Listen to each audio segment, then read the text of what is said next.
Assalamu alaikum wa rahmatullahi wa barakatuh. Alhamdulillah. Alhamdulillahi wahda wa salatu wa salam ala man la nabiyya ba'dah.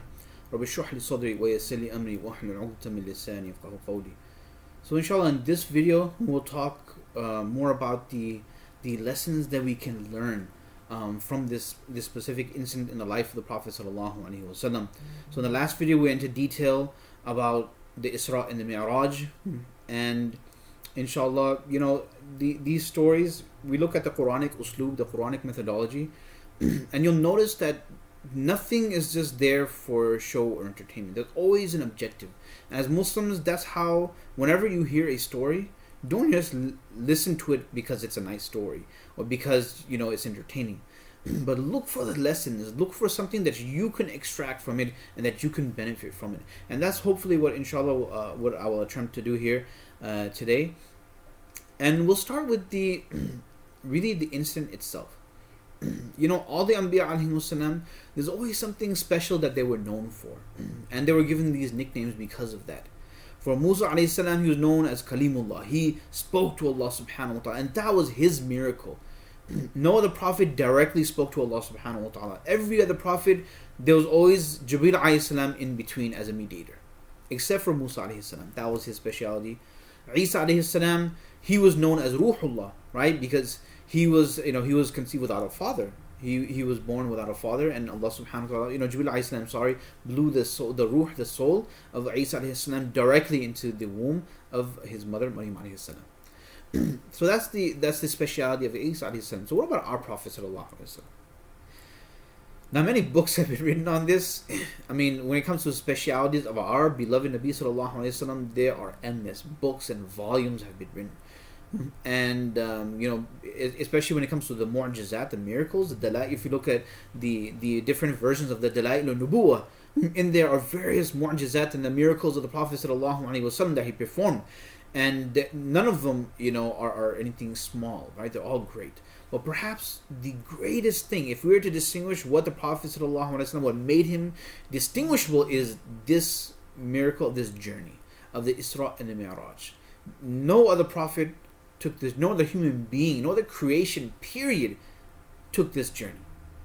Can you imagine that even the angels had a limit? They couldn't go beyond Sidratul Muntaha. Jibreel alayhi salam couldn't pass that, but the Prophet sallallahu alaihi wasallam did. And this is a testament to the Prophet sallallahu alaihi wasallam's nickname of Habibullah. He is the beloved of Allah subhanahu wa ta'ala. Truly he is the beloved, because no creation ever got as close to Allah subhanahu wa ta'ala physically or even spiritually as the Prophet sallallahu alaihi wasallam. So the first thing that we learn from this incident is the greatness and the maqam and the level that the Prophet sallallahu alaihi wasallam had. That's number one. Number two, the fact that Allah subhanahu wa ta'ala, if he wanted, he could have told Jibreel alayhi salam to go to the Prophet sallallahu alaihi wasallam and tell him that, tell your ummah to start praying 5 times a day. And he could have done that would have been easy.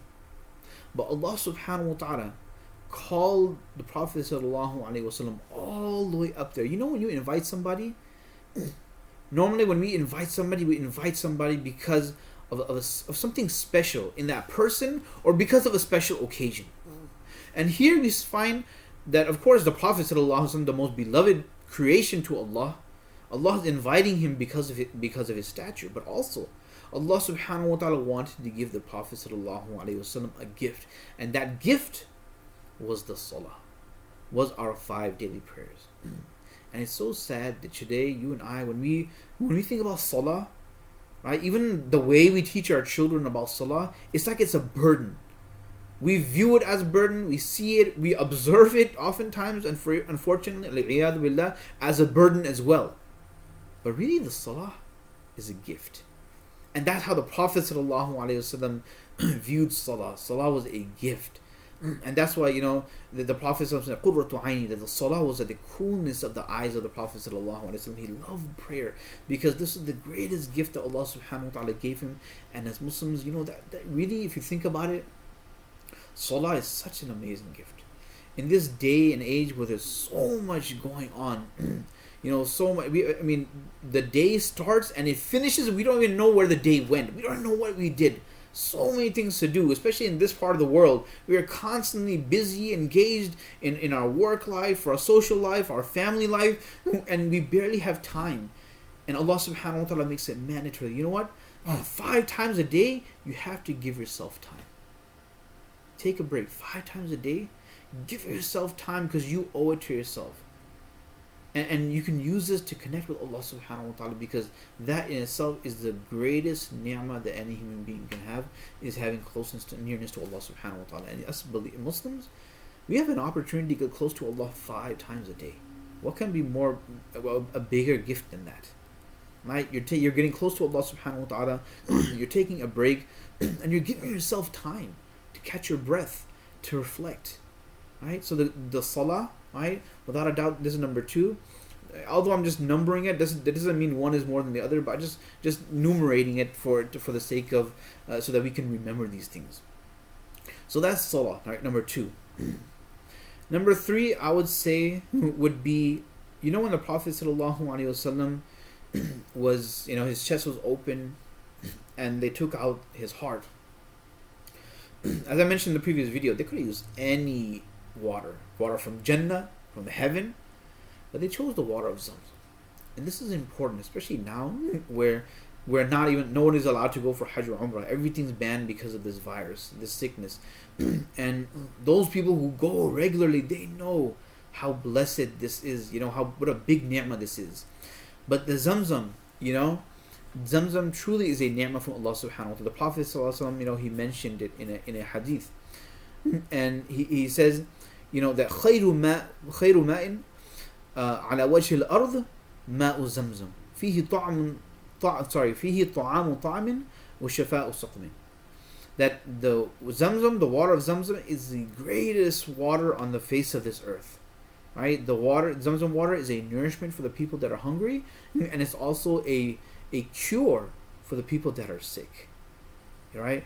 Now, you and I, a lot of times, when people go who don't really understand the value of Zamzam, the Prophet mentioned that the sign of a believer is that he always wants to drink. He can't get enough of Zamzam. It's like your favorite drink. You just can't get enough drinking. Some people love Coke. Some people love, sodas. Some people like some other, ethnic drinks, and they'll just keep drinking and drinking. Ruafza in Ramadan, and that's all they want. And that's how, for a believer, that's what Zamzam is.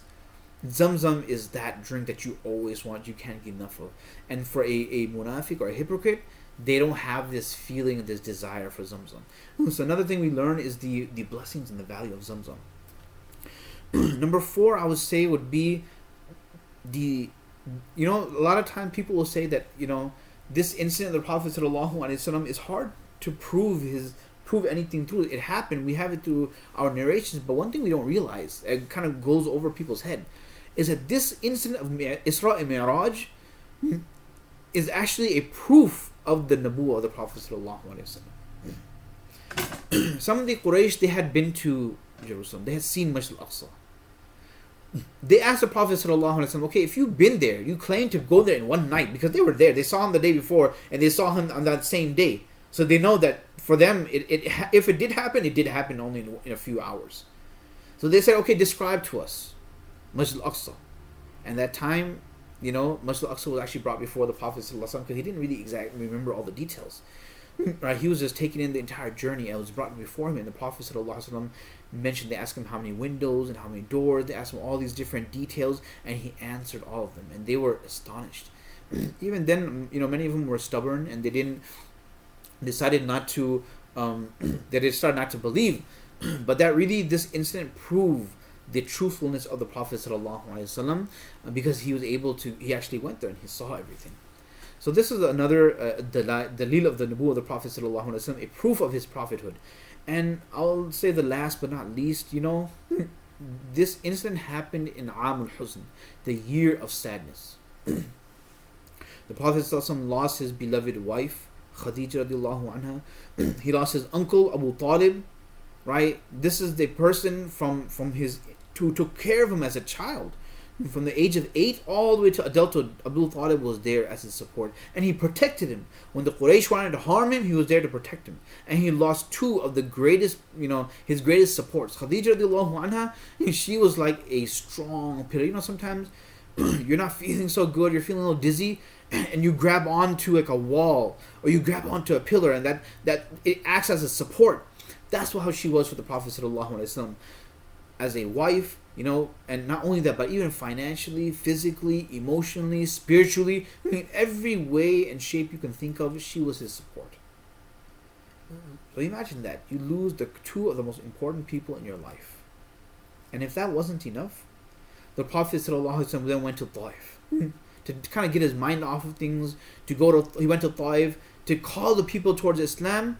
And when he got there, they treated him they stoned him, literally stoned him, and then kicked him out of the city. And he was, he was drenched in blood, so much so that his sandals got stuck to his feet. That's how much blood there was. All this happened that year. So imagine that you lose 2 of your greatest supports, and if that wasn't enough, you are ridiculed, humiliated, and hurt. So what does Allah subhanahu wa ta'ala decide to do? He calls the Prophet ﷺ all the way up there, because he knew this type of sadness, the only thing that can soothe the heart of our beloved Nabi ﷺ, and that is actually meeting Allah subhanahu wa ta'ala. And that's why Allah called him there, to help him, console him, to let him know that everything's okay. Despite whatever it is that you're going through, you may go through even more, but every time you go through any type of situation, remember Allah is there. And that, really think about us. We live in a time where there's so much fear, so much confusion. We have no idea what tomorrow has in store for us. Things seem to be getting much worse. Right? They're not getting any better. Like every single day you look at the news feed and just everything's just worse. Everything's getting much, much worse. From just a recommendation of 50 people or 100 people and less, to 50 people, from 50 to 10, and now we've been ordered for no public or even private gatherings. So Muslims, right, and non-Muslims alike, we're in a very troubled, difficult situation. And this Isra and Miraj could not have come of a better time. Really, if you read what happened to the Prophet ﷺ before and how he handled it, and the Isra and the Miraj, you will realize that no matter what it is we're going through, even if this is a test, maybe Allah subhanahu wa ta'ala, who knows, maybe Allah is punishing us, right? Because because of something we have done, who knows? I know it's uncomfortable. A lot of people don't like to talk about these things because they're negative, but maybe there is a sin, who knows? Or maybe Allah is just testing us, testing our faith, testing our iman. Whatever it is, we're going through hardship. And when a believer goes through hardship, you must always remember that Allah is always there. Allah is always there watching us, and inshallah, thumma inshallah, He's just trying to see how we handle ourselves in this situation. We handle ourselves in a good way, right? A way that is befitting a believer, a mu'min, then inshallah we'll come out the other end of this situation in a much better place. Right? فَإِنَّ مَعَ الْعُسْرِ يُسْرًا. With every difficulty there is an ease. All we have to do is ride through it, find whatever is sin that is that we may be committing, correct them, rectify them, change ourselves, not just individually but also as a community. We don't realize sometimes, as individuals we may be good, but as a community, maybe we don't act and behave in a way that we should be. And that could also be a reason why we don't have the favor of Allah subhanahu wa ta'ala. And these are the times to reflect. We have a lot of time now. We need to use this time to reflect upon our own life. How can we improve ourselves? How can we make ourselves better? Right? And always remember that no matter what it is, we just need to ask Allah's help.